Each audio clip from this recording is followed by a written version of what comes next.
ओम नमो भगवते वासुदेवाय। प्रिय भक्तगणों, आज मैं आपको ज्येष्ठ मास महात्म के 16वें अध्याय की कथा सुना रहा हूँ, जिसमें हम वर्णन करेंगे गंगा अवतरण कथा वर्णन।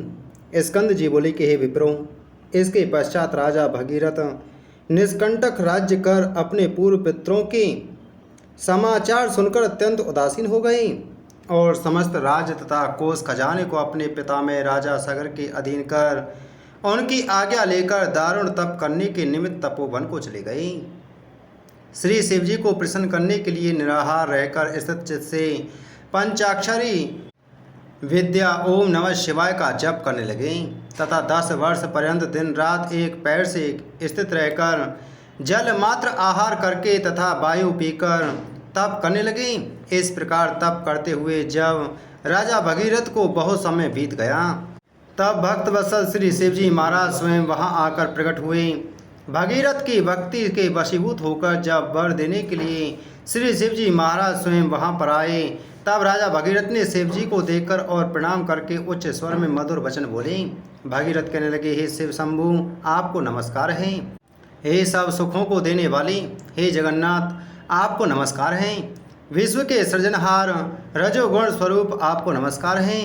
हे पालनहार सत्व गुण स्वरूप आपको नमस्कार है।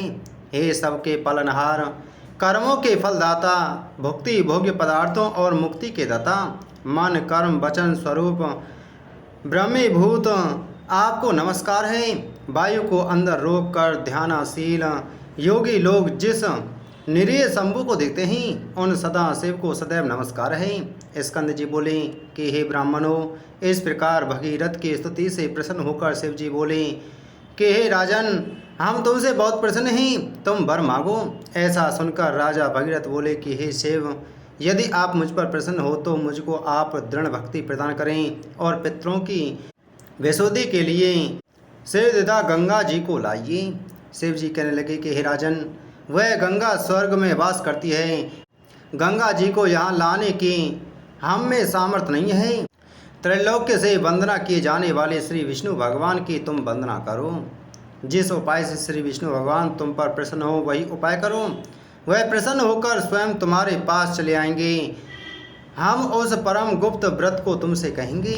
हे राजन, प्रथम सूर्यपुत्र ने भगवान विष्णु की स्तुति की और नमस्कार कर उनको प्रसन्न किया। प्रसन्न होकर भगवान विष्णु ने उस योग्य व्रत को करने के लिए उनसे कहा और उसकी विधि आदि भी समझाई। इसके पश्चात बहुत दिनों तक भगवान विष्णु ने उस व्रत को गुप्त रखा। इस समय उस व्रत को मैं तुमसे कहता हूँ, तुम विधि पूर्वक उस व्रत को करो। ज्येष्ठ मास में प्रातःकाल उठकर विधि पूर्वक स्नान करो तथा त्रिविक्रम वामन भगवान का पूजन करो। पंचाग्नि का सेवन, ब्राह्मणों को दधी चावल का दान और श्रेष्ठ जल दान करो। इस प्रकार 1 मास तक व्रत करने से भगवान प्रसन्न होंगे और समस्त पापों को नाश करने वाली उस स्वर्ग वाहिनी गंगा को लाएंगे। श्री शिव जी के वचनों को सुनकर राजा भगीरथ ने शिवोक्त व्रत को किया। उस व्रत के अनुष्ठान मात्र से श्री विष्णु भगवान राजा भगीरथ के समीप आ गए। उन भगवान विष्णु की स्तुति तथा नमस्कार कर उससे परम पावनी गंगा जी के लिए राजा भगीरथ ने याचना की। विष्णु भगवान बोले कि हे भद्र भागीरथ, तुम मंदाकिनी के पवित्र तट पर तुम मेरे साथ चलो। वहाँ चलकर जप हवन स्नान द्विज तर्पण ब्राह्मण भोजन और भक्ति युक्त चित्त से अनशन व्रत करो। इस प्रकार 1 वर्ष तक इस व्रत को करते रहो। 1 वर्ष पश्चात वह गंगा तुम्हारे साथ चली जाएगी। भगवान विष्णु के वचनों को प्रमाण मानकर राजा भगीरथ ने विष्णु भगवान के साथ मंदाकिनी के सुंदर तट भाग में स्थित होकर विष्णु भगवान के कहे हुए व्रत का परम भक्ति से अनुष्ठान किया। तब श्री सरदविदा गंगा जी प्रसन्न हो गईं और राजा भगीरथ के सामने सुंदर नेत्रों वाली स्त्री रूप में प्रकट हो गईं। यही त्रिपता गंगा है। ऐसा जानकर भगीरथ ने इनकी स्तुति की और मंदाकिनी प्रसन्न होकर बोली कि हे राजन, तुम मुझसे वर मांगो।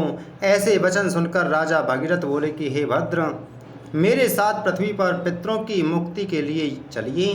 भगीरथ को तथास्तु कहकर वह गंगा उसके साथ पृथ्वी तल को गईं। तत्पश्चात भगीरथ ने गंगा जी के दिव्य जल से अपने पितरों को प्लावित किया। गंगा जल से प्लावित से वे सब भस्म राशि सगर के पुत्र दिव्य देहधारी होकर बैकुंठ को चले गए। इति श्री ज्येष्ठ मास महात्म गंगा अवतीर्ण षटदश अध्याय संपूर्ण। बोलो ज्येष्ठ मास महात्म की जय। बोलो विष्णु भगवान की जय।